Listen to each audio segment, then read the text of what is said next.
ማራዶናን ከማይ ሲጫወት እኔ ራሴ ኳስ በጨርቅ ኳስ ሲጫወቱ ሂጄ የሚጫወተው ደስታ ነው የሚሻለኝ። ሜሲንም ከማይ እኔ ራሴ አስደምማለሁ፣ ራሴ መደመምበታል። ማሪቱን የሚያክል አለ እንዴ ስትለኝ እናቴ እኔም ስሰማ በቃ ማሪቱን የሚያክል ድምጻዊ እኔ ማይክል ጃክሰን የሚበልጠው በዳንሱ ካልሆነ በዓለም አንደኛ ጥላሁን ገሰሰ። ገንዘብ ብቻ የምል ሰው ቢሆን ነው የምልህ 15 ፎቅ ይኖረኛል። እንደገና በምድር የሚሄድ አይሮፕላን ሊኖረኝ ይችላል። ቴዲ አፍሮ በምድር የሚሄድ ባቡር ካለው እኔ አይሮፕላን ሊኖረኝ የሚችል ሰው ነው። በእርግጠኝነት ነው የምነግርህ። ምላስሽ ልስልስ ነው ፍቅርሽም እንዳፈሽ ቢሆንልኝ ምነው ቢሆንልኝ ምነው እያለ ይሄዳል። እስካሁን የቆየበት ስፖርቱ ነው ይሄን የያዘው።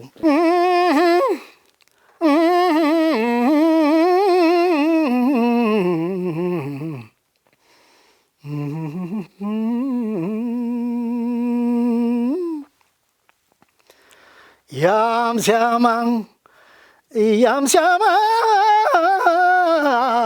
ወገኔ ለኔ ብለህ ስማ ያም ሲያማ ወገኔ ለኔ ብለህ ስማ። እንግዲህ የጠዋት ድምፅ የማታ የምትሉት ለዚህ ነው። በጣም የተጋጋለ ሞቅ ደመቅ ያለ ድምፅ ነው።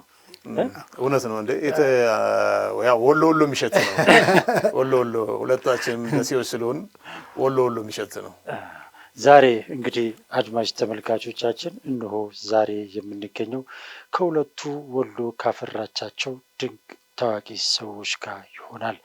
ዛሬን ፈታ ዘና ማለት ከፈለጋችሁ በሳቅ በጨዋታ ቀናችሁን ማሳመር ከፈለጋችሁ እስከ ፕሮግራማችን ፍጻሜ ከኛ ጋር እንድትቆዩ የሚጋብዛችሁ ፕሮግራሙ አዘጋጅና አቅራቢ መላኩ ወልደ ሰንበት ነኝ። መልካም ቆይታ።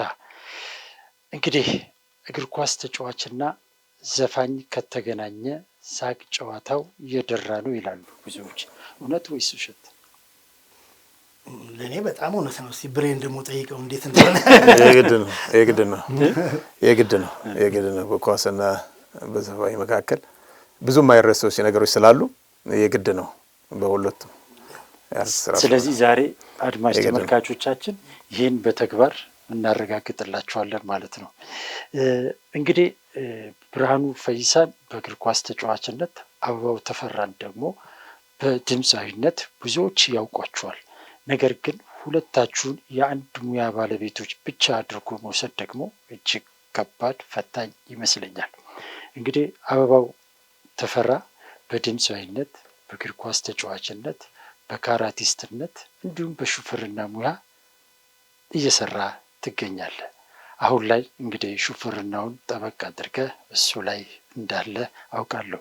ብርሃኑ ፈይሳ እንደዚሁ በእግር ኳስ ተጫዋችነት፣ አሁን ደግሞ በሽያጭ ሰራተኝነት፣ ከዚህ በፊት ደግሞ በጥበቃነት፣ በወታደርነት፣ በቀን ሰራተኝነት ብዙ ስራዎችን ሰርቷል። ዛሬ ዝና ያልበገራቸው የህይወቱ ፈተና ያላሸነፋቸው ሁለት ድንቅ ሰዎች ጋር አብሬ ቆይታዬን ስለማደርግ እጅግ በጣም ደስተኛ ነኝ፣ እድለኛም ነኝ ብዬ አስባለሁ። ስለዚህ ጨዋታችንን ለመጀመር ያህል ሁለታችሁ እንግዲህ ቀደም ሲል እንደገለጽኩት በተለያየ የሙያ ዘርፍ ውስጥ አሳልፋችኋልና በየትኛው ስም ስትጠሩ ደስ ይላችኋል? እኔን ማንነቴን ይገልጻል ብላችሁ የምትሉት የትኛው ሙያ ነው? በእድሜ ይሁን ወይስ ከእሱ ያምራል? በብዙ ነገር ከታላቅ ጀምሩ። ብሬ የበለጠ እኮ አምባሳደራችን ነው። በተለይ የወሎ ዋና አምባሳደር ነው። እሱ ቢጀመር ደስ ይለኛል፣ ግን እንግዲህ በእድሜም ከሆነ ደስ ይለኛል። እድለኛ ትመስለኛለህ አበባው። እንደዚህ አይነት ነገር ወደ በኋላ ላይም አንድ ታሪክ እናነሳለን። እንግዲህ ዛሬም ብርሃኑ እድሉን ላንተ ልስጥ ብሎ ላንተ ሰጥቷል። ክብሩን ፍቅሩን ገልጿል። በጣም አመሰግናለሁ። ግን እኔ ስለ እኔ ወይም ስላሉት ነገሮች ሁሉ ከመግለጼ በፊት በጣም የምንወደውና የምናከብረው አምባሳደራችን የሀገራችን የወሎ የሀገራችን የኢትዮጵያ መመኪያ የነበረው ሙሉጌታ ከበደን ባስታውሰው ደስ ይለኛል። ስለ ሙሉጌታ እኔ አውርቼ አልጠግብም። ብርሃኑንና ሙልጌታን ለማየት ስታዲየም ገባ ነበር። እኔ ኳስ ተጫውቼ ያለፍኩም አይመስለኝም ነበር ስገባ ማለት ነው። እና እሱም ባስታውሰው ደስ ይለኛል። ነፍሱን ይማርልን። እና ወደ እኔ ስመጣ እንግዲህ ምንድነው እግዚአብሔር ብዙ ነገሮችን ይሰጣል። እኔ ካላበላሸሁት እሱ ሁልጊዜ እንደሰጠኝ ነው። ብዙ ነገሮች ሰጥቶኛል። በስፖርቱም በሙያው በሙዚቃ ሙያውም በትምህርትም በጣም ጥሩ ነበርኩኝ። ብቻ በምሰራው ነገር ሁሉ ጠንክሬ ነው የምሰራው። መጨረሻ ሰጥቼው አላውቅም። ለምን የምንም ነገር መጨረሻ የለም። ሳይንቲስቶች እንኳ ስለ ብላክ ሆል ዋይት ሆል ብለው እንኳ ከፍለውታል። ለምን መድረስ ስለማይቻል ማለት ነው። ማንም ገደብ አለ። ምንም ነገር መጨረሻ የለውም። ስለዚህ መጨረሻ የለውም። እኔ አሁን እዚህ ደረጃ አልደረስኩም አይደለም። በቃ በምደርስበት ደረጃ ደርሻለሁኝ እና በጣም እድለኛ ነኝ። በድምጹም ጥሩ ደረጃ ላይ በቃ ኢትዮጵያ ውስጥ አሁን አሉ ከሚባሉት አንዱ እሆናለሁ ብዬ እኔ ብዙ አላስብም እንጂ ግን ሲነግሩኝ አንድ እኮ በቃ አለን የምንልህ እኮ ድምፅ አንተ ነህ ምናምን በባህልም በምንም አገራችንን የምታስጠራ ሲሉኝ እኔ ምናምን እላለሁኝ። እንደዛ እያልኩ ነው የቀጠልኩት እንጂ በፊት አላውቅም ነበር። ዝም ብዬ ነበር የምዘፍነው። ድምፅህ እኮ እንደዚህ ሲሉኝ በቃ ማሳደግ አለብኝ ይህን ያክል የሰው እንትን ፍቅር ከሰጠኝ ድምፄ ጥሩ መሆኑን ከነገሩኝ ብዬ የተለያየ አይነት ሙዚቃዎች ነው ማጠናው የነበረውና ተፈልጌ አልገኝም ነበር በፊት። እንዳሁኑ እንደጠፋሁት አይደለም። እኔ ተፈልጌ እምቢ ካልኩ ነው ብዙዎቹ ዘፋኞች ይጠሩ የነበሩት ነው የምልህ።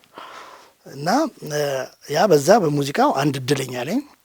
በእግር ኳሱም ደግሞ ወሎ በጣም ጎበዝ የሆኑ ድሮ አሁን በነ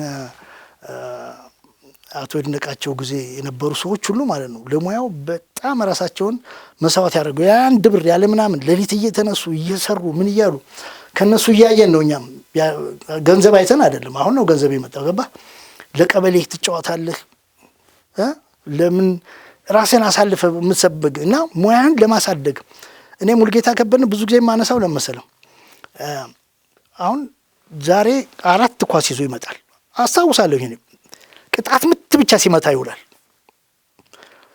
ነገ ደግሞ ድሪብል እያደረገ ብቻውን ሲሄድ ብቻውን በቃ እንደብድ ነው የሚሰራው። ዝም ብሎ እኮ አልመጣም ይሄ ውጤት እኮ የሙልጌታ ደክሞበታል። እውነቴን ነው የምነግርህ።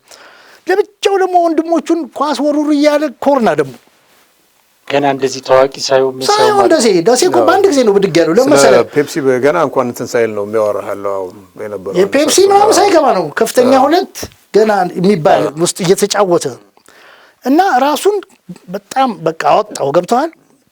እና እኔም ከሱ በማየው ከኃይሌ አሁን የወሰድኩት አለ አይበገሬነት፣ ከሙልጌታ ከበደ የወሰድኩት አለ። ካራቴ ደግሞ ኤፍሬም አሰፋ ማርሻል አርት እሱ ጋር ነው እንትን ወደዛ ወደ ሌላው እንዳልገባ እና ጠንካራ ሰዎች አሉ ለእኔ ምሳሌ የሆኑ ገብቷል። በትምህርትም አሉ ደሴ በጣም እና ደሴ በእግር ኳሱ ብዙ ታዋቂ ተጫዋቾች ነበሩ። በቃ የወጣት ቡድኑን እዚህ እነ ሙሉጌታ መተው እንዳሸነፉ ታውቃላችሁ። መሻለ 3-1 ያሸነፉ ጊዜ ማለት ከነዛ የበለጡ ነበሩ። አጋጣሚውን ስላላገኙ በጊዜው ስላልተጠቀሙ እንጂ ማለት ነው። በጣም ጠንካራ ተጫዋቾች የወጡባት ሀገር ናት ደሴ። ስለዚህ የአርቲስትነት ሙያው በትክክል እኔን ይገልጸኛል ብለህ ታምናለህ? አሁን ስለ ራሴ እኔ መናገር እችላለሁ። በፊት አላውቅም ነበረ ነገርኩ። በኋላ ግን እኔ ከማን አንሳለሁ ከማን እበልጣለሁ እያልኩ ሲሄድ በጣም ጥሩ በቃ እንዴ ነው በእኛ ሀገር ፕሮፌሽናል ሙያ አለ ብዬ አስባለሁ። ፕሬስ እንግዲህ አንተም በተለያዩ ሙያ ዘርፎች ውስጥ በተለያየ የህይወት ውጣ ውረድ ውስጥ አልፈሃልና የትኛው ሙያ የትኛው ማንነት እኔን በደንብ ይገልጸኛል ብለህ ትላለህ? ያው እኔ አንድና አንድ ነው። ያው ኳሱ ነው። በፊት እንኳን እኔ ፍላጎቴና ምኞቴ ወታደር ቤት ነበር፣ መከላከያ ውስጥ ነበር ሀሳቤ፣ ፍላጎቴ፣ ምኞቴ ወታደር መሆን ነበር። ግን በቃ ሙሉ ለሙሉ ወደ ኳሱ ከገባ በኋላ በኳሱ ነው ብዙ እንግሊዝ ላይፍ ያሳለፍኩት። ኳስ ወይ መከላከያ የሚለው ነበር። በኳሱ ውስጥ ገብቼ በቃ በብዙ አይነት ነገር አሳልፌያለሁና ያው እኔን ሊገልጽ የሚችለው ያው ኳሱ ነው አብዛኛው። እሺ መልካም። እንግዲህ አበባው ወደ አንተ ልምጣ። ያንተን ድምጽ ምርዋነት ታዋቂው የሙዚቃ ባለሙያ አብርሃም ወልዴ በአንድ ወቅት ላይ ገልጾታል። መግለጽ ብቻ አይደለም፣ የሚመራበትን የዳኝነት ወንበር ለቆ ከዚህ በኋላ ያለውን ዳኝነት አንተ መስጠት አለብህ ብሎ ለአንተ ያለውን ክብር፣ ፍቅር የገለጸበትን አጋጣሚ አስታውሳለሁ። በወቅቱ ምን ነበረ ወደ አይምሮ የመጣው አብርሃም መድረኩን ለቆልህ ና ተቀመጥ ሲል? እንግዲህ ብዙ ነገር አለ። አንድ ነገር አንተ ሰው ሲያከብርህ ሲሰድብህ የሚሰማ ስሜት አለ ማለት። ብዙ ጊዜ እኛ መከበር እንዲጨበጨብልን ነው የምፈልገው። ሰዎች በባህሪያችን የሚመክረንን የሚገስጸንን ሳናስበው የሚሰድበንን አንወድም። ሁልጊዜ ሙገሳ ስለምፈልግ እና እኔ ብዙ ጊዜ ሁለቱንም ተቀብዬ የሚሄድ ሰው ነኝ። ብዙ ነገሮች ችግሮችም አያስደነግጡኝም፣ በጣም ብዙ ደስታም አያስደነግጠኝም። ግን አልጠበቅኩም እንደዛም ድንጋጤን የታየብህ ልክ ሲናገር ያየሁ። አዎ ለመሰለህ የደነገጥኩት ያንን ክብር ስለሰጡኝ አይደለም። እዚህ ጋር መናገር ብዙ ስለማያስፈልግ እንጂ አረጋኝም በጣም ያቀኛል። ገብተዋል። እውነትም እሱም በደንብ ገልጿል። በኋላ እንትናም ያቀኛል። አብርሃም ራሱ እኮ የብሔራዊ ቲያትር ትዕይንተ ጥበባት በምንሰራበት ጊዜ እኮ 10 ብር እየከፈሉ ይገቡ ነበር እኛን ለማየት እኮ።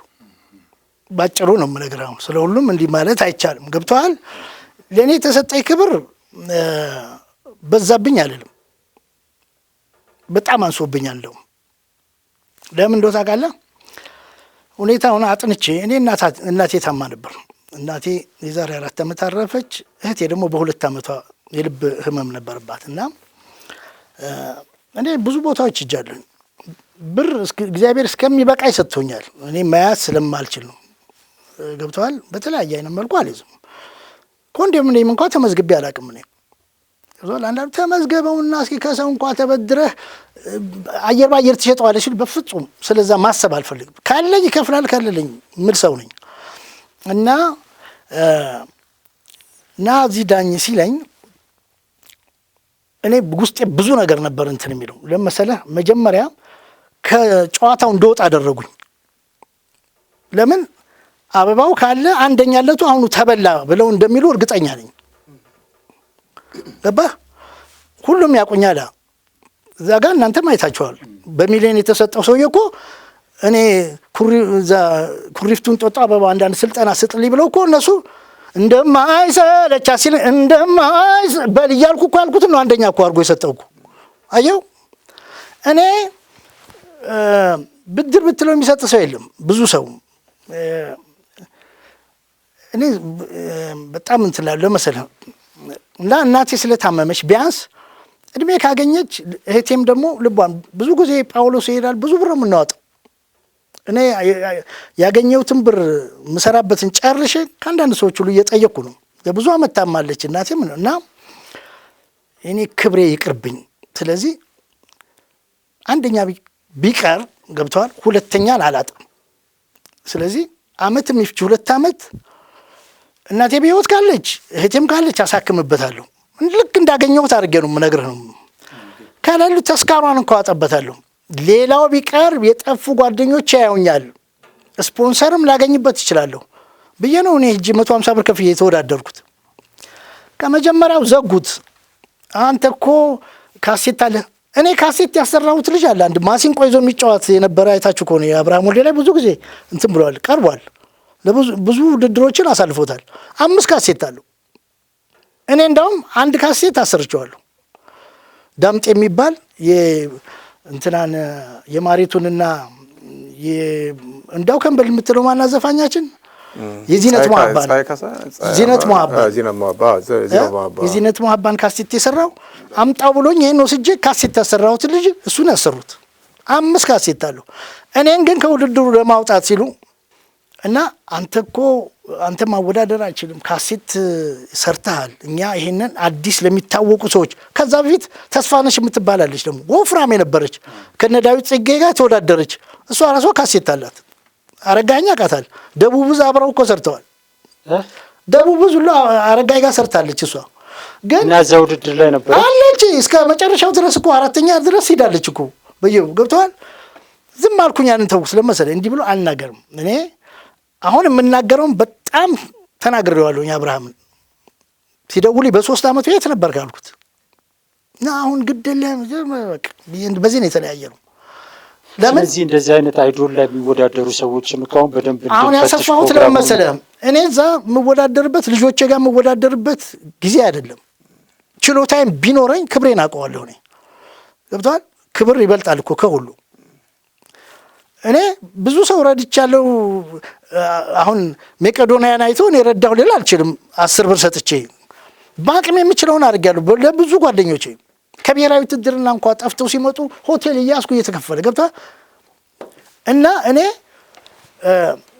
ብጠይቅም ለእናቴ ስል እናትህን እህትህን ለማሳከም ስትል አማራጭ ስላጣኑ እዛ መድረክ ላይ ይሄንን እንግዲህ ወዲያው እንደማይሰጥ አውቃለሁ። ባሸንፍ እንኳን ባላሸንፍም ግን ብዙ ነገሮችን አሰፋሁት።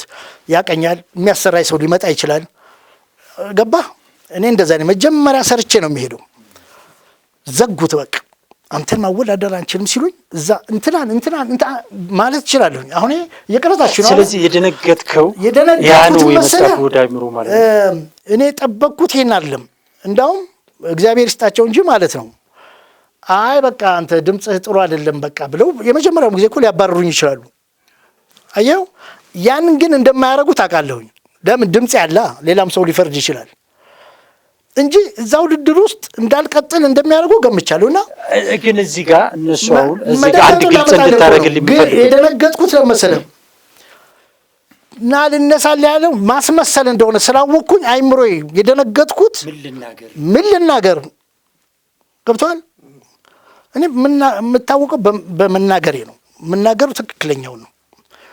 መቼም ትክክለኛ እውነተኛ ሰው ነኝ አትልም። አንዳንዴ መቼም የሚዋሽ ነገር ሊኖር ይችላል። ሁሉንም ግልጽ አታወራውም። ገብቶሃል። ሚዲያ ላይ እንደማታወራ ሁሉ ሁሉንም ለነፍስ አባት እንኳን ላይነገር የሚችል ይሆናል ብዬ የምለው ነገር አለ እንኳን ገብቶሃል። እና ስማ እነንትና ብዬ እዛው ላይ ማአት ነገር ግን እንደሚቆርጡ ታውቃለሁ። አየህ ላይቭ ቢሆን ኖሮ እናገር ነበረ። አሁን እናንተ ብፈልጉት አስተላልፉታላችሁ፣ ብፈልጉት መቁረጥ ትችላላችሁ። ያን ግን የምናገረውን ሁሉ እንደማያስተላልፉ ስለማቅ ነው የተውኩት። በቃ በጎ ነገር ተናግሬ አብርሃም እኮ በጣም አድናቂ ነኝ ምናምን ያልኩት ለመሰለህ ሌላ ነገር ብናገር የእሱ አጋዥ ሊመጣ ይችላል። አየህ እንዳውም ወንበር ለቆልህ አንተ ስላከበረህ ነው የሚል ደግሞ አስተያየት ሊመጣ ይችላል። ግን እዚህ ጋር አንድ ነገር ግልጽ እንድታደርግልኝ የምፈልግ አሰፋሁት። ካሴት ያወጡ ሰዎች እዚህ መድረክ ላይ ይወዳደሩ የሚል ሕግ እንዳላቸው ግልጽ ነው። ብዙ ጊዜ ሲናገሩ ይሰማል። ከኔ በኋላ ነገር ግን አንተ ካሴት እንዳወጣ ይታወቃል። ስለዚህ ካሴት እንዳወጣ ከታወቀ እዛ መድረክ ድረስ ማምጣት ለምን አስፈለገ? ለምን እዛው በቢሮ አልመለሱም? እሱ ብቻ አይደለም። ይሄ ሕግ የወጣው ከኔ በኋላ ነው። ከዛ በፊት የለም። ከኔ በኋላ ነው። ገብቷል ማለት አይዶል ሲባል እንግዲህ ብዙዎች አዳዲስ ኮከቦችን ማፍራት ነው የሚል መረን ያለው በዓለም ላይም እኛም ሀገር ላይ ይሄ ነገር መድረክ ላይ ሲናገሩ ተተገበረው እኮ ነው። አሁን እዛ ያለ ሌላ ከዛ በኋላ እንደው ምን እንዳሉ ታውቃለህ? ናይት ክለብ የምትሰሩት ሰምቼዋለሁ። ቀጥታ ቁጭ ብዬ ናይት ክለብ የምትሰሩም ጥሩ እንትን ያላችሁ አየህ እኔን ካዩ በኋላ ናይትም የሚሰሩ የተሻለ ሊመጡ ይችላሉ።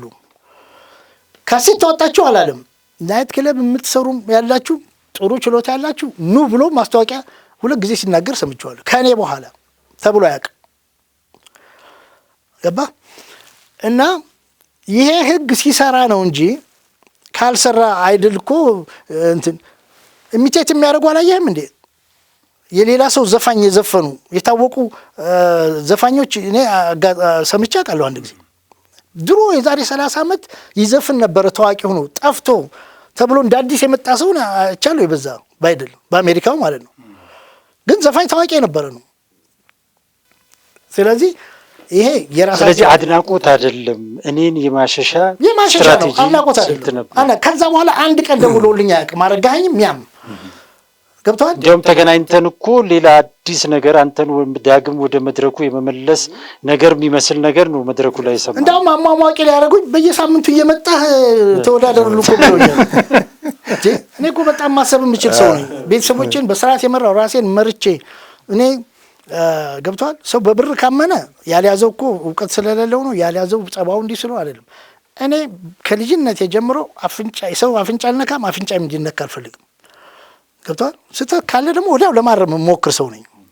የማላውቀውን አላውቅም ነው፣ የማውቀውን ደግሞ በእርግጠኝነት ከሆነ አውቃለሁ። ማስመሰል የለም። በውሸት አላደንቅህም። ዝም ብሎ የሚያደንቀኝንም ሰው በውሸት ከሆነ ከኔ የሚፈልገው ነገር ካለ ምናምን አልቀበለውም። ምን ፈልገህ ነው የምለው እንጂ ዝም ብዬ አልቀበልም። እኔ እንደዛ ነው ባህሪዬ። እና ከዛ ለመሸሽ ያደረጉት እንጂ ማለት ነው። ቢፈልግ እየደወለ አባው አልረሳንህም እኮ እንዲህ ስለሆነ ነው። ስንት ወሬ ሲያወሩ ይውላሉ አይደል እንዴ? እኔን እንዴት ይረሳኛል? ወንበር ከለቀቀልኝ ቢያንስ አልረሳንህም ማስታወስ አለበት እኮ። በ3 ዓመቱ ሲደውል ዞር ምን ያልኩ የሥራ ባለሙያ ነው። እኔ እኮ 150 ብር ከፍዬ ልወዳደር ነው የመጣሁት ብዬ ሁሉ ተናግሬ አበባውን በቃ እስኪ ወደ በኋላ ላይ ደግሞ እናነሳታለን። ብሬ ወደ አንተ ልምጣ። አንተም እንግዲህ በአንድ ወቅት በወሎ በቅዱስ ጊዮርጊስና በኢትዮጵያ ብሔራዊ ቡድን ተጫዋችነት ዘመን ስም በጣም የናኘ የታወቀ እንደነበረ ይታወቃል። እንዲያውም በዛን ወቅት ብርሃኑ ፈየራ ማንንም የማይፈራ ሲባል ድፍን ስቴዲየም ያዜም ይጨፍር ነበር። የቡና ደጋፊስ የቡና ደጋፊ ደግሞ ያው የቡና ደጋፊ ያው ብርሃኑ ፈያራ የዘመኑ ፋራ ይላል። የቡናን ደጋፊ መርሳት የለብህም። የጊዮርጊስ ብቻ። ስለዚህ እኔ አድናቆቱን ለመግለጽ ፈልጌ ነውና በዛ ጊዜ ብርሃኑ ፈየራ ማንንም የማይፈራ እያለ ድፍን ስቴዲየም ሲጨፍር ሲዘፍን ወደ አንተ አይምሮ በሜዳ ላይ ሆነ የመጣው ምንድን ነው? ያው ትልቁ ነገር ያው ለቅዱስ ጊዮርጊስ ስፖርት ክለብ ያለኝ አመለካከት ከልጅነታችን ጀምሮ ትልቅ ስለነበረ በቃ እንደዚህ አይነት ነገር ያው በአጭር ጊዜ ውስጥ ነው እኔ እውቅናን ያገኘሁት። እንደሌላ ብዙም አልፈጀብኝም። ከኮምቦልቻ ጨርቃጨርቅ እንደመጣው ደሴ ቀጥታ አንድ ጊዜ ብቻ ነው ቤንች ላይ የተቀመጥኩት። ተቀይሬ በገባሁበት ሰዓት ነው እንግዲህ አግብቼም ያው ከእንደገና ወደ ቤስት የመጣሁት እና ወዳው ነው በሁለት ጨዋታ በምናምን ወደ ወጣት ቡድን ተመረጥኩ። ከወጣት ቡድን ሲራዘም ወደ ናሽናል ቲሙ እኔን ወሰዱኝ፣ ወደ ብሔራዊ ቡድኑ ወሰዱኝ እና በአጭር ጊዜ ውስጥ ነው እናንተን ያገኘሁት። ያው እንደዚህ አልጋ በአልጋ የሆነ ነገር አገኛለሁ ብዬ አላሰብኩም ነበር። ግን ሁሉ ነገር ለእኔ የተመቻቸ ስለሆነ ትልቅ እንትን የተሰማኝ በሁለቱም በቡናም በጊዮርጊስም ሁለቱም ለኔ የሚዘምሩ ስለሚመስለኝ ሁሌ ያኛውም ስለሚጮህ የኛውም ስለሚዘምር በቃ ለኔ ትልቅ ሞራላዊ ነበር የሆነኝ እና ትልቅ ለውጥ ነበር። ከእለት ወደ እለት የራሴን ችሎታን እያሻሻልኩ የመጣሁበት ጊዜ ስለነበረ በቃ አመራሩም ሁሉም በእኔ ኮንፊደንስ ነበረና በጣም ደስ የሚል ጊዜ ነበር ያሳለፍኩት በቅዱስ ጊዮርጊስ። አበባው እንግዲህ ቀደም ሲል እንደገለጽኩ ድምፃዊ ነህ፣ እግር ኳስ ተጫዋች ነህ፣ ካራቲስት ነህ፣ አሁን ደግሞ ሹፌር ነህ። ይህንን ሁሉ ሙያ በአንድ ሶስት ማስረጽ እንዴት ይቻላል? አዎ ይቻላል። ከዚህም በላይ ሌላም ይቻላል። በስፋት ብዙ ነገር ስላለ አንዱን ነክቼ አንዱን ልነካል እችላለሁ። ገብተዋል። አሁን ይህንን ቀጥታ መመለስ ሲገባኝ ወደ ሌላም ልነካች እና ምንድን ነው ወሳኙ ራስህ ነህ።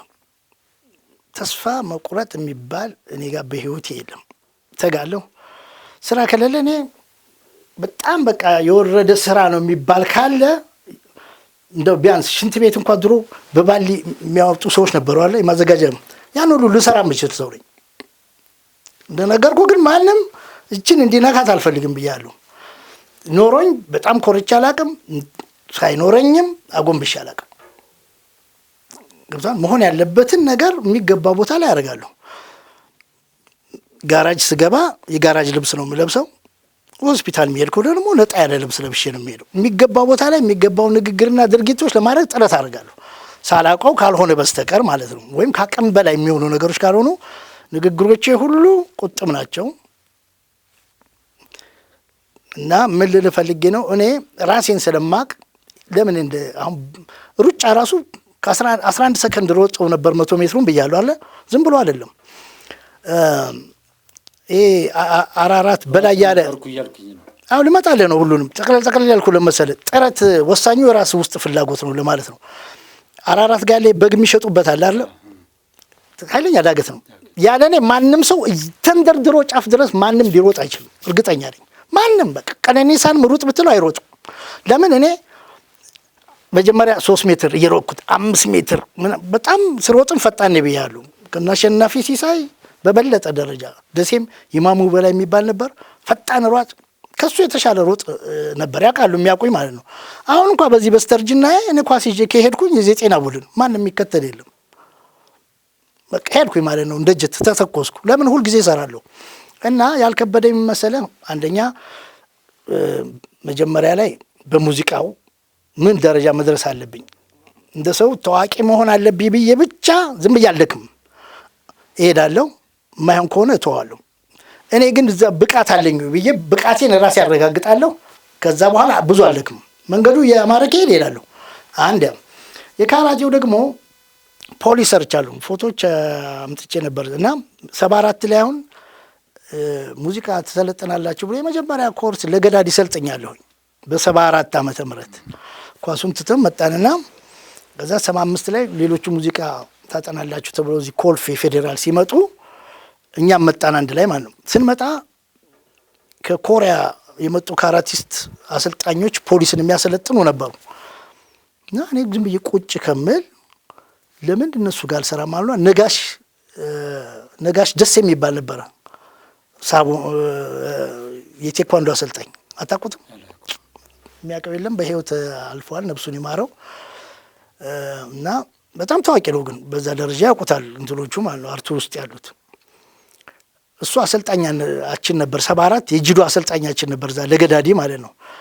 እና ሲያኝ አባው ለምን እዚህ አንተ እኮ በጣም ፈጣን የነበርክ ነህ እና ለምን አትሰራም ብሎ ሄዶ ኮሎኔል አያሌው የሚባል ነበር የፌደራል ድሮ የፖሊስ እዛ የሙዚቃ ክፍሉ ኃላፊ ለሳቸው ነግሮ መስራት ጀመርኩ ማለት ነው። እና ስሰራ በቃ በጣም ጥረቴን ምናምን ጎበዝ ነህ ምናምን ሲለኝ ስራዬ ብዬ ያስኩት ማለት ነው። ሙዚቃውን የተወሰነ እሰራለሁ፣ ወደዛ ሄዳለሁ። ቀኑን ሙሉ ነው አሁን አንድ ዳን ለማግኘት አሁን 7 ዓመት ምናምን ሊፈጅ ይችላል በሌላ እዛ ግን በአንድ ዓመት እንዲያልቅ ተብሎ ጠዋትም ማታ ነው የሚሰራው። ይሄኛው ሰኞ ሮብ ዓርብ 2 ሰዓት ወይ 1 ሰዓት ተኩል ነው የሚሰራው በየቦታው ገባ። ይሄ የ7 ዓመት የቴኳንዶ ወይም የካራቴው እንደዚህ ነው የሚሰራው አሁን ካለው አኳያ ማለት ነው። እና በጣም በቃ ሲያበረታታኝ ቀጠልኩበት። በመሃል ሙዚቀኛው ጨርሶ ሲሄዱ ሳልጨርስ ሲሄድኩኝ ማለት ነው። እና በኋላ ላይ እዚህ ከመጣው በኋላ ብሔራዊ ቲያትር ከደሴ መጥቼ ብሔራዊ ቲያትር ነው የገባሁት። ቀለመወርቅ ደበበ የሚሏቸው ናቸው አግኝተውኝ ለምን አትገባም እዚህ ብሔራዊ ቲያትር እኔን ያሰሩኛል እንዴ አግኝተው ነው እንዴ ብለው ጎትተው ይዘው ነው የሄድኩት። በዛው ነው የጀመርኩት። እንግዲህ አንዱን ምል ለዚህ ነው። እና ከዛ ከመጣው በኋላ የማይከብደኝ ምክንያቱን ስለጠየቀኝ ነው። ሞራሉ አለ እና ለምን አልቀጥልበትም አልኩኝ። እዚህ እንደመጣሁኝ እሱ ኮሪያ ሄዶ ሰልጥኖ መጥቶ የነጋሽ ደስ ያልኩ ማለት ነው ማሰልጠን ጀመረ 22 ምናምን እዚህ የከፈተ ማለት ነው። እና እሱ ጋር እየሄድኩ መስራት ጀመርኩኝ። በዛው ቀጠልኩ ማለት ነው። እየሰራሁ እያለሁኝ ሌላ ደግሞ እዚህ አሁን ግራንድ ማስተር ተብሏል ኤፍሬም ማለት ነው። ኤፍሬም እዛ የሚሰራ ልጅ አበባው እሱ እኮ ሲሰራ ብታየው አለኝ። ከዛ ሄድኩ ደግሞ እዛ ጁትኩንዶ ማለት ነው ገብቷል። እዛ ማታ ሰራለሁ፣ እዚህኛው ጠዋት መስራት ጀመርኩኝ ማለት እና እንደዚያ ብዙዎችን ሞካክሬያቸው ውሹም ሁሉ ሞክሬያለሁኝ እዚህ እስጢፋኖስ የነበረው እና ምንድነው አሁን ምንድነው መሰለህ ባለፈው 5 ዓመት እስከ 5 ዓመት ድረስ ማለት ነው በጣም ጥሩ ሰራ ነበር ሁሉንም ነገር የመስራት። አሁን ይሄ ተቆረጠ። እግር ኳስ ስጫወት ቤተክርስቲያን መሄዴን ትቼ እናቴን ሸኘሁና ተመልሶ ኳስ ልጫወት ልጆች ሲሄዱ አይቼ ሁለተኛው አንድ ጌም አሸንፈው ሁለተኛው ላይ ማንም ሳይነካ ጭቃ ነበር እና እንዲ ፎርቢት መጣን ሲል ይሄ ጠፋለና የተቆረጠ አሁን የተቆርጧል ሙሉ ስጋ አይደለም። ከዛ ይሄኛው ደግሞ ጫና በዛበት በዚህ እንትን አይደለም እንጂ በመጠኑ እንደዛ ባይሆንም ማለት ነው ትንሽ የመስራት እንትኖቹ ነገሩ ይኖራል። ይሄ ድሮ ምናምን ነው እንደዛ ባይነሳ ማለት ነው። ይሄ እንደ ስፒቱ ምናምን እየሰራው ሰራው ግን እግሬን እንደፈለኩ ራውንድ ሰርች ምናምን አያሰራኝም። ለምን ሊያዘልለኝም ገባ እንድትነሳ የሚያደርገው ይሄ ነው። ይሄ አሁን እንትን አያስነሳኝም። እንዴት ተቀመጨ እንደውም እንደዚህ ብዬ አሁን ለአንተ ፕሮቶኮል ብዬ ነው እንጂ ከዘራ ይዤ ነው የሚሄደው። ከዘራ ይዤ ነው። ከዘራ ካያዝኩኝ ምንም ችግር የለም። ቢያንስ እንደ እግሬ ይሆናል። ገባ? ብቻውን ግን እንደ ድሮ አይሰራም እንጂ እስከ ቅርብ ጊዜ ድረስ ሻርፕ በቃ ብዙዎቹን ፐርፌክት ነበር የምሰራው። አሁን ግን ከጀማሪዎቹ እኩል ነኝ። ለምን እግር ካልሰራ እጅ ብቻ ቢሰራ ምናምን ዋጋ የለውም። ግን ራስን ለመከላከል ችግር የለም። እግዚአብሔር ሲጨመርበት ነው። ከኋላ ከተመታውኝ እንደ ድሮ ልሽከረከር አልችልም። ገብቶሃል አባባሌ? በፊት ግን ማን ነው ኢትዮጵያ እኔ አሰልጣኞችን አንድ እኔ መግለጽ አልፈልግም። አንድ አሰልጣኝ በደንብ ራውንድ አድርጌ መጥቼው አውቃለሁ። ማለት ቀነስ እያደረግ አታጠንክርባቸው ልጆቹን ይለኛል። እኔ በጣም ነው የምሰራው አልኩ። ከ12 ሰዓት ከጀምሮ 6 ሰዓት ሁሉ ሊጨርስ ይችላሉ ማለት ነው። ሙዚቃ እየሰራው አይቤክስ ሆቴል ምናምን ሰራ ዘፈኝ ከመጣ በኋላ እሰራለሁ የሚሰሩ ነገሮች በቃ እዛው ላበላበለ ሙዚቃው በስማ ለድምጼ እኮ አሁን ኩልል ያለው እኮ ያ እኮ ነው ስፖርት እኮ ነው። ገብቶሃል? ላቢጥም አይጠቅመም የበረንዶ ስጋ ይበልጣል ይላሉ ጎመኖር በጤና በውሸት ሰብኪኝ ምላስሽ ለስለስ ነው ፍቅርሽም እንዳፈሽ ቢሆንልኝ ምነው ቢሆንልኝ ምነው እያለ ይሄዳል። እስካሁን የቆየበት ስፖርቱ ነው ይሄን የያዘው። ገብቶሃል? እኔ ሌትም ቀንም ይዘፍናል ድምጼ። እንዲህ ጠዋት ነው ተነስቼ ነው ጉንፋን ይዞ ነው ተብሎ አያውቅም። ብዙዎች እንደዛ ይላሉ። የስፖርቱ ነው ሲያቅታቸው አንዳንድ ዘፋኞች ትንሽ ጉንፋን አለብኝ የሆነ ነገር አለብኝ ጠዋት ነው እንትን ላይ ሬዲዮ የሰማው ላይ ነው ኖርማሊ ስታዳምጥ አንዳንድ ጊዜ የሚለያይባቸው ነገሮች የሚገባ ዘፋኝ አለ። አሁን እንደሱ ስታየው ደግሞ በምትፈልግበት በዝም በወጣትነቱም አሁን ባለበትም እንትን ኮለል ያለ ነው። ሁሉም ሲዘፍን በቃ ኮለል ያለ ድምጽ ነው ያለው። ስፖርቱም እርግጥ አስተዋጽኦ አድርጓል። በሌላ በኩል ላይ ስለሌለበት ስፖርት ላይ ከፍተኛ ትኩረት ስላደረገ በቃ አሁን እንዳለ ድምጹ እንዳለ የምናገኘው በዛ መስሎ ነው። ከኛ የበለጠ ብርሃኑ ልጅም ሆነ በደንብ ደሴ ላይና ያን ጊዜ እንዴት ነበር? ያው ደሴ ላይ የማያውቀው የለም፣ የማያውቀው ሰው የለም። በዘፈኑም በሁሉም እንትን ሁለቱንም አዋህዶ ሄደ እንትን ነው። ኳሱንም ዘፈኑንም አዋህዶ ሄደ ሰው እና አብዛኛውን ሁላችንም ስለምናውቀው ነው በዘፈኑ እኔ ስለሁሉም አንድ እንደው የሆነች ነገር ቢዘፍንልን ደስ ይለኛል። ወደ በኋላ ላይ ስለሁሉም ብንገባ ደስ ይለኛል። ነገር እኮ አይደለም የሚገርማል። ወደ በኋላ ላይ ስለሁሉ ስለምናነሳ በመሃል ግን ካረስተ ውጭ እየወጣሁ ሄድኩ አለ። ለምን አሰፋዋለሁ ለመሰለህ ብዙ ነገር አንድ ሰው የሚያውቀውና ለማጣቀሻ ሲፈልግ ብዙ ነገሮችን ይነካል። እየወጣ ሊሄድ ይችላል። ካልመለስከኝ ልወጣ እችላለሁ። ገብቶሃል? እንደገና ኢሞሽናሊ መሆናለሁ አንዳንዴ ለምን ብዙ በጎነት ብዙ የሚመላለሱ ነገሮች አለ። ከክፋት ደግነት ሳይሻል አይቀርም ያለው እኮ ጥላሁን ዝም ብሎ አለም እኮ ምንም ቢሆን መልካምነት ጥሩ ነው። ገባ እንጂ እኔ እኮ አሁን ገንዘብ ብቻ የምል ሰው ቢሆን ነው የምልህ 15 ፎቅ ይኖረኛል። እንደገና በምድር የሚሄድ አይሮፕላን ሊኖረኝ ይችላል። ቴዲ አፍሮ በምድር የሚሄድ ባቡር ካለው እኔ አይሮፕላን ሊኖረኝ የሚችል ሰው ነኝ። በእርግጠኝነት ነው የምነግርህ። ለምን በጣም እኔ ሁሉ ጊዜ እንደተጨበጨበልኝ ነው ስዘፍን ሁሌ እንደተሸለምኩ ነው። ሁሌ ከጥላሁን ገሰሰ ጋር ያገናኘዋል። ለምንድን ነው? እኔን ለምን መሰለህ? እኔ ጥላሁን ደሴ መጥቶ በ70 ዓመተ ምህረት ሲዘፍኑ አልቅሼ አውቃለሁኝ። በቃ ማለት እኔ ያ ስሜት ይመስለኛል። እንደውም ወደ ዘፈኑ መለስ ቀበሌ ኪነት ስራ ነበርና ሲዘፍን በቃ ይሄ የሚያስለቅሳል። አሁን ለምሳሌ እንዴት ነው የትኛው ዘፈን አስለቀሰ? የሚያስለቅስ ማለት ዘፈኑ ልቶውና አሁን ሲለምኑ አሁን የኔ ያለም ምናምን ባካች እያሉ የሚያሳዝኑ ሰዎች ይኖራሉ አሉ ሲለምኑ። የሱም ልክ የልመና አይነት የሚያስለቅሳት ዘፋፈን የሰማሁት የዛ ቀን ለኔ ነው የምልህ። ለሌላው ምን ይጮሃል ሊለውም ይችል ይሆናል። እንዲህ አይነት ማዘፋፈን አለ እንዴ ብዬ በጣም ተገረምኩ። እና እንደሱ ለመሆን የሱን ዘፈኖች ሰማ ቴፕ የለን ነበር ቤታችን። ሙዚቃ ቤት ሄድና ትዝ ይለኛል አልማዝናይቼ ምናምን 68 ላይ ሲወጣ ወደ ስሞት ነው ወዲያው እዛው ነው በቃ ማጥ ነው። በጣም ይገርመኛል እንዴ ቤት ሄጄ 5 ሳንቲም ክፈሉን ልስፈንዳችሁ የጥላሁንን አንተ ሄደ መንገድ ላይ ያጠና መጥተህ ትዘፍናለህ ሙሉ ግጥም በቃ ዘፍንላችኋለሁ ከመውደድ የተነሳ እና ቴክኒኮቹ አካሄዳቸውን ገብቷል። ያለፈው አልፏልና ሲል እግሬን እየቆጠርኩ ነው የምሰራው። እንግዲህ ሙዚቃ እንትኑ የለኝም በዛ ጊዜ ገብቷል፣ እውቀቱ የለኝም። ግን ቦታውን ላለመርሳት ያለፈው አልፏልና እዚህ ላይ ነው እልና እያሰላስኩኝ በቃ አለቀ ተቀረጸ ማለት ነው። እና እንደዛ እያልኩኝ ወደ ጥላሁን አዘፋፈን ሄድኩ። ግን ከዛ ውጭ ብዙ ስታይሎች ነው የምሰራው። ዝም ብሎ ተፈላጊ ነበር አላልኩም። እስኪ ስለ ጥላሁን ዘፈኖች አንዱን በልልን። ስለ ጥላሁን ምን ልስፈን እስኪ ድሮ ነገርኩ እሱ እያለ ሁሉ ዘፈን ነበር የሱ ዘፈን ተብዬ ብያለሁ። አሁን ልኩን አላውቀውም እኔ ስለተውኩት ማለት ነው። ግን ጥላሁን ቁጭ ብሎ ነው አንተ ዘፈን የተባልከው እንዴ? ጥላሁን ከመጣ በኋላ ሲሰራ ማለት ነው እሱ የራሱን ዘፈን ስለፍን እኛ የሱን አንዘፍነው አዲስ ዘፈን እያወጣን ነው የምንሰራው። እና እኔን የሚያውቁኝ ሰዎች ውባይናማን አበባው ይስፈንልን ምናምን በቃ የትዝታይ እናትን ሲሉ ተሾመ ሲሳይ የሚባል ነበር የትዝታይ እናትን የጥላሁንን ያቀነበረው ታውቁታላችሁ። ምድር ጦር የነበረው አሁን አልፎ 5-6 ዓመት ይሆናል አላውቅም አርፏል አሉኝ።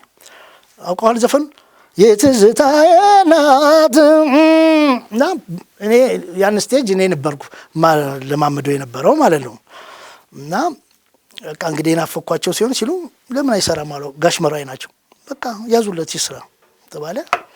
ጥላሁን የሱ መስሎት እንዳይገባ ማለት የሱ መስሎት እንዳይገባና ደግሞ ነገር የተፈጠራል ቴዲ አፍሮ ጋር እንደተፈጠራል እኔ ምሰራውን እሱ መቶ ጃም ሊያረግ እንትናጋ አይቤክስ እየሰራው እኔም መድረክም እሱ ላይ ሁለታችንም ተገናኘና ተጣልቻ ቃለው ከእንትናጋ የሱ ጓደኛ ሸዋን ዳይጋ እሱ ነበር ባንድ ሊደው እና ከዛ እንደዛሉ ሲጀመር አንተ ቴፕ እኮ ነው ምናምን አለኝ ጥላሁን ማለት ነው። ትዝ ይለኛል አረሳው አዳምጦ ቁጭ ብሎ አዎ ከዛ በፊት ዘማ እና በሚልኩ ጎበዝ ልጅ ማም ይለው ነበር። ጌታቸው አብዲ ነበር ስራ አስኪያጁ።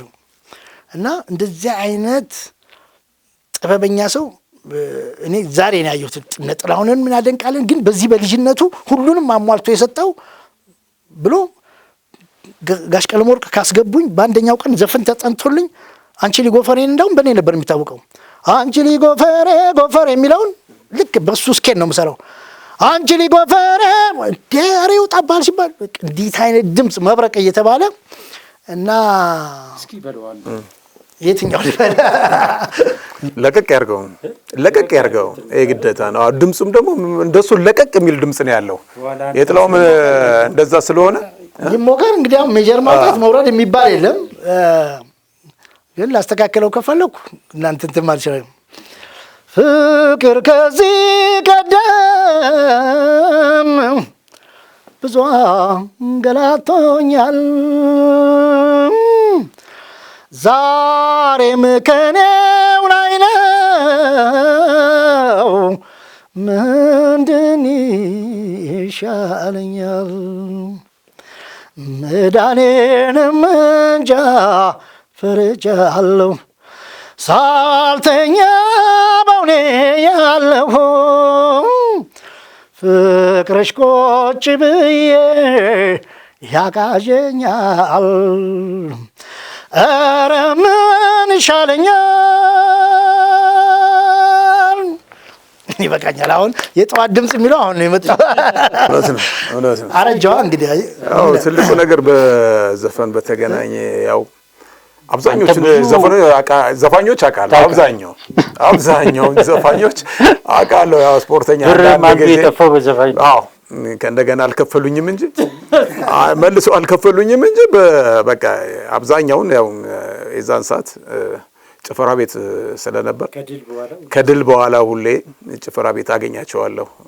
እነ ብርሃኑንም እነ ማዲንጎንም እነ አረጋኸኝንም እና ይልየንም እነ ታደለ ወዳጆች የነበሩ የዛን ሰዓት ያው ብዙ ስለማንገናኝ ነው እንጂ ያው በጣም ወዳጅ ነበረን አጠቃላይ ስለማቃቸው እና ማን እንትና ኢፖ እና እንትና ሲሰሩ እነ ጎሳዬ ሁላ እዛ ድንች በነበረበት ሰዓት እኔ ከገባው በቃ እነሱ በቃ አንድ ዘፈን ከተሰፈነ በኋላ እነሱ ነበር የሚወጡት የነበረው በቃ ፈያራ መጥቷል ብራው በተለይ እኮ በጣም ያደንቃል አንተና በጣም የጊዮርጊስም ደጋፊ ስለነበር ፈያራ መጥቷል ከተባለ በቃ የወጣው እንትን ተብሎ ከእንደገና የሚዘፈን ብርሃኑ ሲወጣ ታደለ ደግሞ ይደበቃል የዛ ሰዓት ያው ወጣትነትም ስላለ ምንም አይጠፋም በዚህ ያንን ይዘን ስለምንዞር በቃ ሬድ ልጅ ምንድነው ጋርዶቹ አሉ አትፈትሹትም እንደ ይባላል በቃ እንደ ዝም ብላችሁ ነው አትፈትሹትም የሚገባው ይባላል ጋርዶችም ጓደኞቼ ስለነበሩ አጠቃላይ በቃ ዝም ብዬ ነበር እኔ ፍተሻም የሚባል ነበር አልፈተሽም ዝም ብዬ ነበር እንትን ማረጋው እና የነበረው ለሀገር ልጅ ሳታዳላ በትክክል እንግዲህ ሁሉንም አይታል ተናገር ሁሉንም አዎ እኔ በጣም ያው ጥሩ ዘፋኝ ነው ብዬ ማድረገው የራሴ የሚመቸኝን ነው እንትን ማድረገው ከልጅነት ጀምሮ አጠገቤ እየተቀረጸም ስላደገ ገብቷል የሱን የሰማን እንትን ስላለን አሁን የሱን ማይቀል ደሴ ላይ ወሎ ባላምባ የኪነት ቡድን አለ እነሱ ናቸው ያሳደጉኝ እኔ ገቢም ስለሌለ ምንም የለም ጠላ ቤት ናት እናቴ ያላት ያችን ጠላ ቤት ነው እኛ ጠላ ቤት ነው መጥተው የሚቀመጡት ፊት ለፊት ስለነበረ እዛቸው ጠላ ቤት ቁጭ ብለው ነው የሚሉት እነሱን እየታዘዘንም እየተላላከን ያደግነውና አብዛኛውን ቆንጆ ዘፋኞች ቆንጆ እግር ኳስ ተጫዋች ብቻ ሳይሆን ቆንጆ ዘፋኞች የወጡበት ነው የታወቀ ነው በጣም ከወሎ ባላምባ ኪነት እንትን ብዙ ዘፋኞች ነው የወጡበት ከወሎ ደግሞ ከደሴ የወጣ ተጫዋች ብዙ ነው እንደምታውቀው ድሬዳዋና ደሴ ነበር አብዛኛውን ተጫዋች ያጥለቀለቃት አይደል አሁን እንደዚህ ሳይሆን ማለት ነው ድሮ የሚታወቁት በኳስ እና በዘፈን ነው ወሎም የሚታወቀው ደሴ በዘፈን ነው የሚታወቀው የነበረው ወሎ ባላምባ እኛ ሁላ የነሱን ሁላ እየሰራን ከስር እንት ያለር ነው ያደርግነውና የነሱን እየሰማን ነው ያደግነው እንግዲህ አመሰግናለሁ በእውነት በጣም ነው እንደውም ስላገኘሁት በጣም ነው ደስ ያለኝ በእውነት በስንት ዓመት ከረጅም ጊዜ ስለሆነ ያገኘሁት ሌላ ሰው ነበር የመሰለኝ ስለዚህ ብስራት እንደዚህ አንዳንዴ የጠፉትን ያገናኝ በጣም ብስራት አንዴ በዘበዛ አይታማም ብስራት እንግዲህ ያው አብዛኛው ደግሞ መላኩ እንደዛ አፈላልጎ ውስጥ ለውስጥ አፈላልጎ የሚያገናኘው ከድሮም እስኪ አንድ ጥያቄ ልጠይቃችሁ ሁለታችሁ ወሎ ቀደም ሲል ብሬም እንደገለጸው በርካታ ድምፃውያንን አፍርታለች በዛው ልክ ደግሞ እግር ኳስ ተጫዋቾችንም እንደዚሁ ለኢትዮጵያ አበርክታለች እግር ኳስ ወይስ ዘፈን ወሎን አስተዋውቋል ከብሬ ጀምር እስቲ አሁን ሁለቱንም መነጠል አይቻልም በኳሱ በዘፈኑ ደሴ ሁለቱንም አስጠልታለች ወሎ ነው ባለው አጠቃላይ አስተርቷል የወሎ ባላምባ አጠቃላይ የኪነት ቡድን በኳሱም በኪነቱም ያስተዋወቀች ሀገር ናት እስቲ ከእግር ኳስ ተጫዋቾች ጥራልኝ ኦሬዲ እኮ እኛ እኮ ሙልጌታን ከበደ የመጀመሪያው እኮ በቃ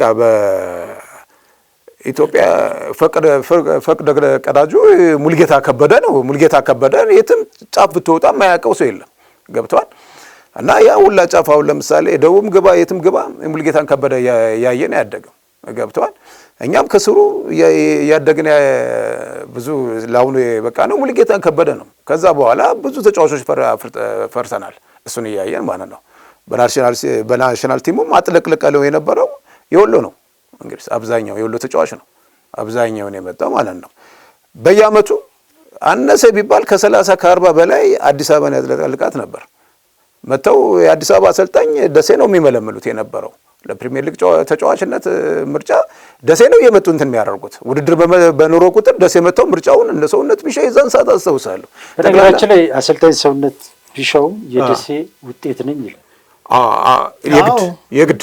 የግድ ከሙሉጌታ በፊት ሰውነት እንዲያውም ብዙ ጊዜ የሚለው ስለ ሙሉጌታም ሲናገር ሙሉጌታ እኛን እያየን ያደገው እውነት ነው ይላል። ግን ምን አለ መሰለኝ ዝንጋት የሌለበት በጣም ብዙ አለ ብንጠቅሳቸው ወደፊት ብንሄድ አሁን ተስፋዬ ወሉ አሉ። ተስፋዬ ወሉ በጣም እስጢፋኖስ ራሱ እንደዚህ እንድትጠቅሷቸው ነው የፈለኩት። እንደዚህ ኮሎ ለምሳሌ ብሬ በእድሜ ስለምበልጠው የበፊቶቹን ብዙ ላይ አስታውሳቸው ይችላል። እስጢፋኖስ አሁን እዚህ ለመብራት ኃይል በጣም በቃ አሞራ የነበረ በረኛ ነው፣ ግብ ጠባቂ።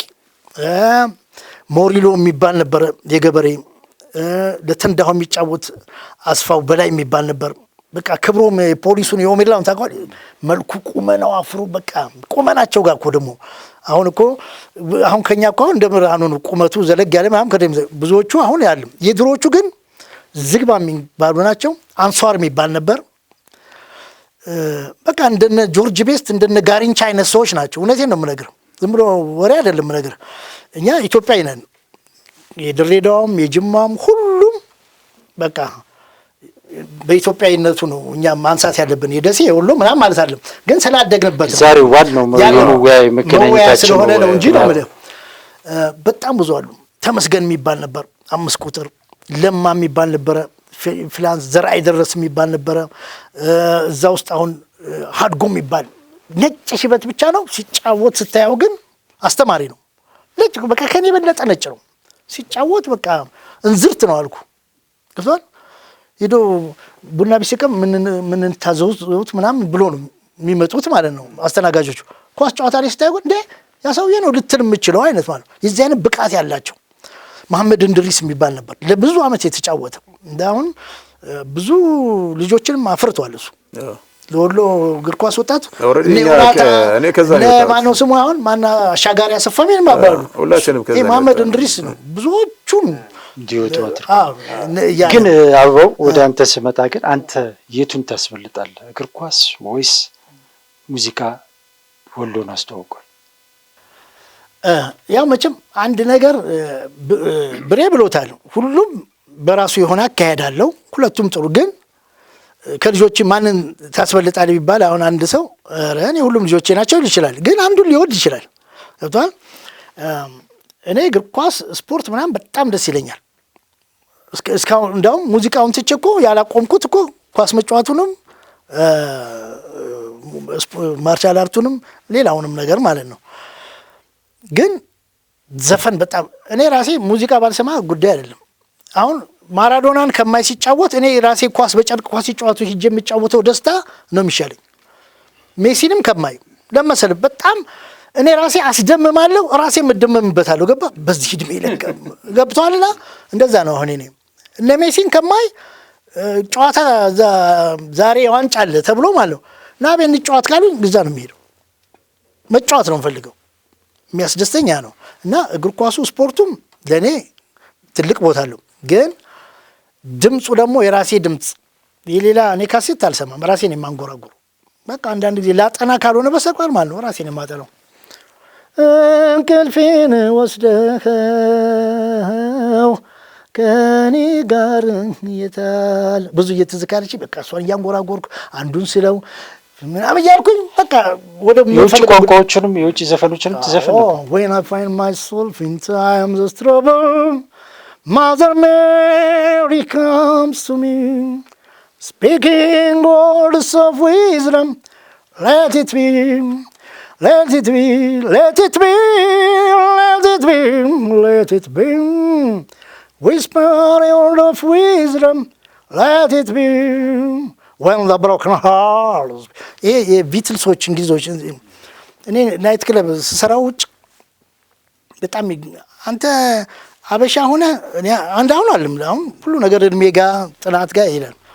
በጣም በቃ አንድ መርከብ ያለው እንግሊዛዊ መጥቶ በእኔ ስም መዓት አበባ ነው የሚሸልመው። በጣም በ100,000 ብር ሽልማት ሸልሞ ነው ያውቃል። ከዛ በፊት ምን ዘፍነው አረብኛው ምኑን ሀቢቢ አንዱር الله አክሰንቶቼ ደግሞ ጠጋ አድርገዋለሁ። ገባ እንደንትን አለ ሶማሊኛ አስጫወት ደወይ ሀዳሁ ዶነያ አዛይ እንደርታሁ ጋላያ አዛይ ቲራታላ በቃ ሶማሊሽ አይጠብቁም። ገብቷል? አማርኛ ስዘፍን ሌላ እያንዳንዳቸውን እዘፍናለሁ እኔ ይሄ ብዙ ዘፋኞች ጋር የሌለ ክሎት ነው። የተለያየ ቋንቋ የሚዘፍን ዘፋኝ ብዙ ሰው ብዙ ሊዘፍን ይችላል፣ ግን የኔን አይነት በብቃት ሁሉንም አይሰራውም። የማያምርበትን ይሰራል። ለምሳሌ የዋ ስትናፍቀኝ ዝፈን ብትለው የዋ ስትናፍቀኝ እያለ ሊዘፍነው ይችላል። እኔ ግን እንደዛ ልማም ዘፍነው ገብቷል ብዬ የጥላሁን ከሰራው አይኑማ የማለሽ አይኑ ልለው ይችላል። አይ ልቀይረው ይችላል። እንደ ጥላሁን ላድርገውም ይችላል። አይኑማ ላድርገው ይችላል። አይ ይሄ ብቃቴ ነው እኔ እና እኔም ምን ጊዜም አንደኛ እንደውም እኔ እዚህ ላፕቶፔ ላይ ባሳይም ምንድነው እኔ ስም የራሴ የሰጠሁት አለ ሰዎች ከሚሉኝ ሊቀ ድምፃዊ ማርሻል አርቲስት ማስተር ሾፌር አበባው ተፈራ ብዬ ነው የጻፍኩበት። በቃ ለራሴ የሰጠሁት ይሄን ገብቷል። ብዙ ሰዎች ከሚሉኝ በቃ ሊቅ ድምፃዊ ነኝ ብዬ ነው የማስበው። እና እንግዲህ አበባው ተወልደ ያደግከው ወሎ ደሴ ላይ ነውና በወሎ ክፍለ ሀገር ውስጥ እንግዲህ በርካታ ዘፋኞች ወጥተዋል። ከነዛ ውስጥ የማን አድናቂ ነበርክ? ድሮ ማሪቱ በደንብ ሳላውቃት ጋሽ ባህሩን አደንቅ ነበር። መስፍን አበበን አደንቅ ነበር። መስፍን አበበ ትንሽ ሆነን እዛ ወይዘሮ ሲን ትምህርት ቤት ይሰሩ ነው 10 ሳንቲም 15 ሳንቲም ከፍሎ ነው ያ ባንድ በ15 ሳንቲም 10 ሳንቲም ነው የምንከፍለው ትዝ ይለኛል። እና እንደነገርኩ ነው በዛ ጊዜ የጥላሁንን እንደምሰማው እዛም የሰማኋትን መጥቼ እንትላልና መስፍን አበበ ባህሩ ቃኝ ከዛ በኋላ ማሪቱ ኮኮባችን ያወቅኳት ሲሄድ ማለት ነው። እሷን በደንብ ያወቅኩት 71 ዓመተ ምህረት ላሊበላ ሲቋቋም ነው።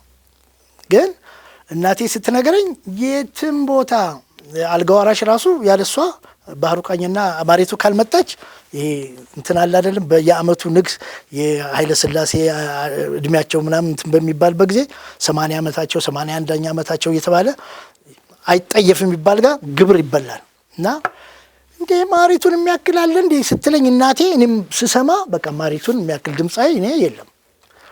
ከወንድ ጥላሁን ገሰሰ አሁን እንግሊዘኛ በደንብ ቢችልና አሜሪካ ሀገር ቢሆን ማይክል ጃክሰን የሚበልጠው በዳንሱ ካልሆነ በዓለም አንደኛ ጥላሁን ገሰሰ ነው። ገብቷል። የቋንቋ ጉዳይ ሆኖ ካልሆነ በዓለም አንደኛ ድምፃዊ ጥላሁን ገሰሰ ነው። ማንም የለም። እነ ጀምስ ብራውን ብትላቸው እነ ሳም ኩክ ብትላቸው ገብቷል። let me tell about some place somewhere in the world ይሄን ቅላጼ ጥላሁን አሳምሮ ሊሰራው ይችላል። ገብቷል። when the people are so gay twist እና ብሎ እሱ እንደውም ሌላ አይነት መብረቅ አይነት ዘፋኝ መጣ ሊባል ይችላል። እና ማሪቱን የሚያክል ከዘፋኝ ከባህል አስቴርን የሚያክል ከዘመናዊ ፍቅር አዲስን ከባህል ብዙ አሉ። ሁሉም የራሱ ንጉስ ነው። ኤፍሬም አሁን የራሱ ንጉስ ነው። ሙሉቀን የራሱ ንጉስ ነው። ግን ምራት ካልክ ማሪቱ ከወሎ በቃ አንደኛ ናት። ገብቷል። ከወንድ ደግሞ እኔ ነኝ አንደኛ ራሴን ማረከው አይመለከተኝም ስለሌላ ገብቷል። እነ ባህሩ ምናምን እንዳሉ ሆነው ግን መልቲ አይነት እንትኑ እኔ ጋር ነው ያለው በቃ ብዬ ነው የማስበው። ገንዘብ ላግኝ አላግኝ ሰው ያድንቀኝ አያድንቀኝ አብዷል ሊበለኝም አይመለከተኝም። እኔ የራሴ ደረጃዎቼ እነዚህ ናቸው። እንደዛ ነው። እስቲ ወደ ብሬ እንለፍ። ብሬ እንግዲህ በእግር ኳስ ተጫዋችነት ብዙዎች ያውቀዋል። ከዛ በኋላ ደግሞ ከእግር ኳሱ በኋላ ደግሞ በተለያየ የሙያ ዘርፎች ውስጥ አሳልፈሃል። አሁን በሽያጭ ሰራተኝነት እየሰራ ትገኛለህ። በጎማ ሽያጭ ሰራተኝነት ውስጥ ትሰራለህና እነዚህ የተለያዩ ሙያዎች ውስጥ ስትገባ በህይወት አጋጣሚ ነው ወይስ የህይወት ፈተና ወደዛ እንድታመራ አድርጓል? አይ ቅድም ተናግሮታል እኮ እሱ ኦልሬዲ የመጣ ነውም ከዛ ስለሆነ ያው ከወሎ ስለሆነ ታቹንም አይተ ነው ስለመጣን እኔ ያው ምንም አይመስለኝም። ትልቁ ነገር የማሳደጊያ ልጅ ነኝ። አቡነ ጴጥሮስ ጻና ማሳደጊያ ውስጥ ነው ያደግኩት። ኖርማሊ በችግር ምክንያት ነው እዛ ውስጥ ያደግኩት። እንግዲህ እና ታቹንም ስላየሁት አመጣጤ ብዙ ነገር አይቼ ስለመጣው ክብርን ባገኘሁበት ጊዜ ብዙ ነገር አይቼ በቅዱስ ጊዮርጊስ ቤት ውስጥ ወደ 9-10 ዓመት ነው ያገለገልኩት እና ያው ከበውኝ አዝለውኝ ነበር። ደጋፊው ምንም ያው ስምም ዝና ምንም ስለነበረ ያውላ ዝናና ክብር የሚጠፋ አይመስለንም ነበር እኛ ኳስ ተጫዋቾች። ግን አንድ ወቅት በቃ ያው ኳስ ታቆማለህ። በማቆምበት ከጊዮርጊስ ራሴን እንትን በማረግበት ሰዓት በኋላ ላይ ያው ሰው ያው ስደውልላቸው ቆይ እደውላለሁ ማለት በመሸሽ ማለት በቃ በተጫዋች ራሱ ፈልገው ነበር የሚደውሉልህ እንትን የምታደርገው። በኋላ ላይ ከኳስ ውስጥ ጡጣ ግን ያው ሁላ ሰው ራሱ እየጠፋ ነው የሚመጣው። ገብተዋል። እውቅና ባለበት ሰዓት ነው ብዙ ጊዜ ራሳቸው የሚመጡት ምን የሚሉት እና አብዛኛውን ያው ሰው የጠፋበት ጊዜ ስለነበረ በኋላ ላይም እያለ ያው ከትራንስ ወንጂ እና መከላከያ ነው የተጫወትኩ። ከዛ በኋላ ኳስ ካቆምኩ በኋላ ግን ያው ብዙ ሰው ያጣውበት እኔም ደግሞ ያንን ሳይ ከብዙ ሰው የሸሸውበት ነበር። በቃ ራሴንም ለማዳመጥ ራሴንም ለማግኘት ከብዙ ሰው እንትን ያልኩበት ሰዓት ነበርና ያው አስተዳደጌ ደግሞ ያው በተፈጥሮ ግትር ስለነበርኩኝ የሰው እጅ የሚባል ነገር ስለማልፈልግ የሰው እጅ አይቼ ማደርም ስለማልወድ በራሴ ያልገባውበት ያልወረድኩበት የለም። ኦሬዲ ወርጄ ሰርቻለሁ። ያው አየር መንገድ ውስጥም ሰርቻለሁ። አየር መንገድ ውስጥ ያው ሻንጣዎች ምናምኖች ውስጥ በመሸከም በተለያየ መንገድ ያው ሰራተኞችም እዛው ወዛደሮችም ኃላፊ ምናምን ሁኜም እዛ የነሱ ኃላፊም ሁኜ ሰርቻለሁ። ከዛም ደግሞ የጥበቃ ክፍል ደግሞ ኃላፊ ሁኜ ሰርቻለሁ። እኔ ስለ ጥበቃ ክፍል ኃላፊ ምንም ነገር ማቀው ነገር የለም እና አቶ ጀማል አህመድ አሉ የቅዱስ ጊዮርጊስ ደጋፊ ናቸው። በብዙ አይነት ነገር ብዙ አስተዋጽኦ ያደረጉልኝ ናቸው። አቶ ጀማል አህመድ ስራ በፈታውበት ሰዓት እንትን ብለው እሳቸው ጋር ነው ያስገቡኝ እና የጥበቃ ክፍል ኃላፊ ያው ሆኜ በዛ ተቀጥሬ እየሰራው ነበር እና በብዙ ሰው የሚገረምበት መንገድ ነበር። ክላሽ መክር ግን በኩርኩ እንደማንኛውም ሰው እንደ ጥበቃውም እኔም ክላሽ ይዤ ነው የምጠብቀው።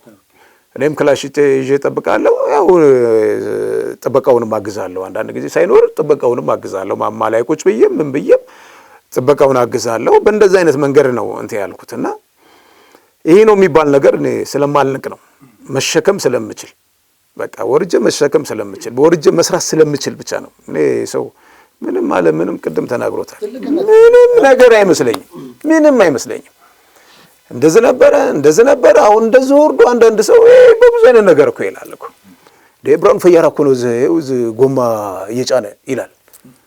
እኔ ጎማ ሰራተኛው ጋር አብሬ ጎማ ጭናለሁ፣ ባትሪም ጭናለሁ። ገብቶሃል። የተሸጠ እቃ አብሬ ከሰራተኛው ጋር ቆሜ ማዘዝ እኮ አያቅተኝም።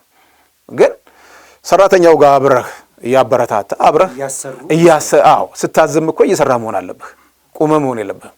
ገብቶሃል። ዘመናዊ አስተሳሰብ የሚቀበልህም ሰውየው የሚቀበልህም አብረህ እየሰራ ነው። የፈለገ ነገር ብትለው አብረህ እየሰራ መሆን አለበት። ድካሙንም ማወቅ አለብህ። ስለዚህ አብሬ እየሰራው ነው ሰራተኛውንም የማዘውም ምንም ምለው አብሬ ጎማም ይጫለ አሁን የተክለ ሃይማኖት አካባቢ ከላይ እስከታች እኔን ያውቃል። ጎማም ስገፋ ያውቃል፣ ጎማም ስጭን ያውቃል፣ ባትሪም ስጭን ያውቃል። እና በቃ አንዳንዱ ሰው በፊት በኳስ ያይኝና እንዴ ብርሃኑ ፈያራ እኮ ነው ምን ይሰማል ምንም የሚሰማኝ ነገር የለም። ቢገርምህ እሱ የራሱን ነገር መጥቶ ምንም ብሎ ሄደ ይሆናል። እኔ ግን የሚሰማኝ ነገር የለም። ራሴን እያስተዳደርኩበት ስለሆነ ማለት ነው። ገብቶሃል። የበላሁበት እየጠጣሁበት የሰው እጅ ማላይበት ስለሆነ ማለት ነው። እንደፈለኩ እየሆንኩበት ያለሁበት ቤት ነውና ራሴን ከበቂ በላይ እያስተዳደርኩ ስለሆነ ምንም አይመስለኝም። እስኪ ብሬ እዚህ ጋር አንድ ጥያቄ ልጠይቅህ። እንግዲህ ቀደም ሲል የቅዱስ ጊዮርጊስ ተጫዋች በነበርክበት ወቅት በቅዱስ ጊዮርጊስ አመራሮች፣ ባለሀብቶች በጣም ብዙ ድጋፎች የሚደረግልህ ትልቅ ሰው እንደነበርክ ይታወቃል። በኋላ ላይ ግን አሁን በምሳሌ ሆራይዘን ጎማ ፋብሪካ ውስጥ ሄደህ ስትቀጠር የዛ ፋብሪካ ዋና ስራ አስኪያጅ ቀደም ሲል የተጠቀስካቸው አቶ ጀማል አህመድ ናቸው። እሳቸው ደግሞ እኔም በቅርብ ስለማቅ በተለያየ ጊዜ ለአንተ የገንዘብም የምንም ድጋፍ ያደርጉ ነበረ። ነገር ግን ከኳሱ በኋላ ግን እዛ ፋብሪካ ውስጥ በጥበቃ ሰራተኝነት ለመቀጠር ጥያቄውን ለማንሳት ለእሳቸው ለማቅረብ ሞራሉን እንዴት አገኘኸው? እሳቸውስ በዛ ስራ ለመሰማራት ስትጠይቃቸው የነበራቸው ስሜት እንዴት ነበር?